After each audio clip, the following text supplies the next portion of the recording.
Good morning, God bless you. I want to bring you a word of encouragement today. At the weekend on Sunday, I'll be speaking about David so far, God willing. So, I want to bring us up to speed with the story of David and some of the background that leads up to that. So, we start off by looking at Israel. And in the book of 1 Samuel, we see that Israel, they're sort of there, they're sort of not there. There are foreign gods, they've got all of this stuff. We see the story of Hannah and how she goes to the Lord and she asks and she gives birth to a son, Samuel. We see Samuel, how he serves under his master Eli. Eli, who serves in the temple, was one of the Levites who teaches Samuel what he knows. The problem is Eli can't keep his house straight. Why? Because his sons are corrupt. His sons go about taking more than they should and taking wrong from the Lord and from the people.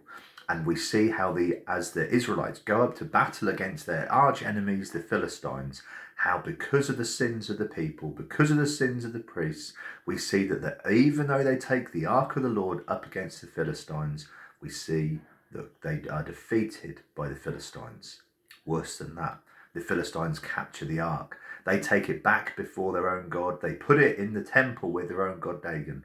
But what we see is that every morning when they come in, Dagon's laying flat on his face, the statue that is, before the ark of the Lord. And then they go in, and the hands and the head are cut off of the body of Dagon and laid before the Lord. So they take the ark, they consult their own priests, they send it back with an offering, and there the Israelites rejoice when they welcome back the ark into Israel. Now, you'd have thought that would have been enough to get the people back on track, but sadly not. We have Samuel who, after Eli has died, goes about preaching the word of God and trying to draw people back. And we pick this story up in 1 Samuel 7. 1 Samuel 6 and 1 Samuel 7 and verse 1. So the ark has just come back, just been sent back. And the men of Kiriath Jearim came and took up the ark of the Lord and brought it to the house of Abinadab on the hill. And they consecrated his son Eleazar to the charge of the ark of the Lord. From the day that the ark was lodged at Kiriath Jearim, a long time passed, some 20 years, and all the house of Israel lamented after the Lord.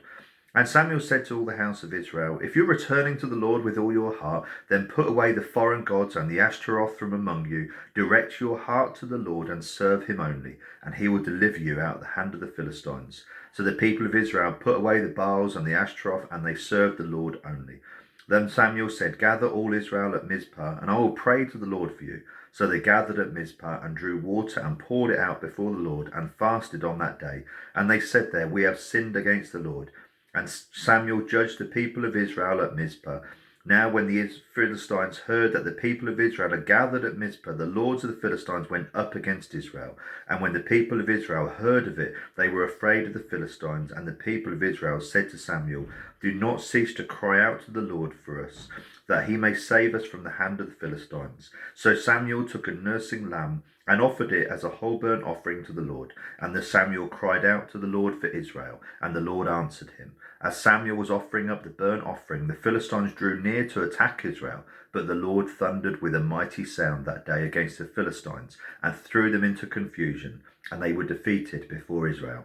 And the men of Israel went out from Mizpah, pursued the Philistines, and struck them as far as below Beth-kar.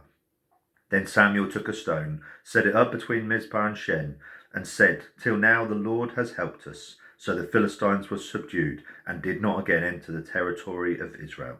And the hand of the Lord was against the Philistines all the days of Samuel.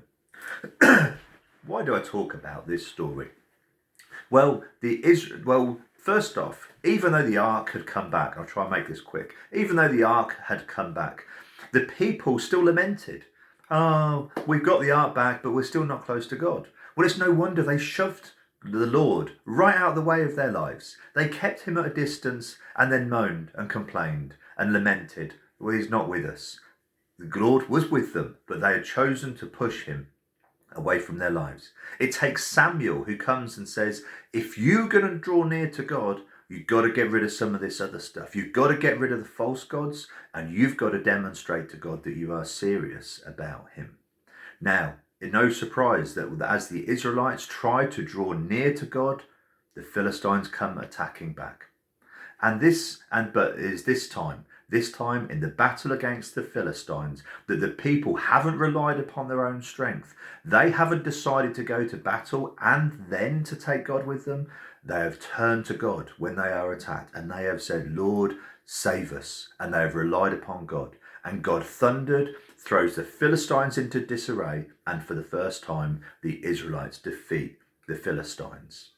Now, where is this relevant to us? Sometimes in our efforts to get close to God, we shouldn't be surprised when seemingly everything seems to conspire against us. But we shouldn't be dismayed by those things. And certainly we shouldn't be distracted. Just like Israel didn't seem to be distracted by the fact that these problems were going on around them, but instead it forced them closer towards God.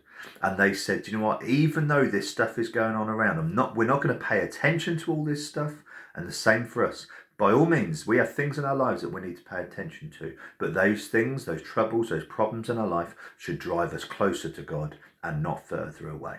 Because God is with us. God has said, I'll be an enemy to your enemies. That God is for us and not against us. God bless you. I pray today that even through trials and tribulations, that even those would make you draw closer to God and not distract you from him. God bless you. Have a great day today. We'll continue the story tomorrow.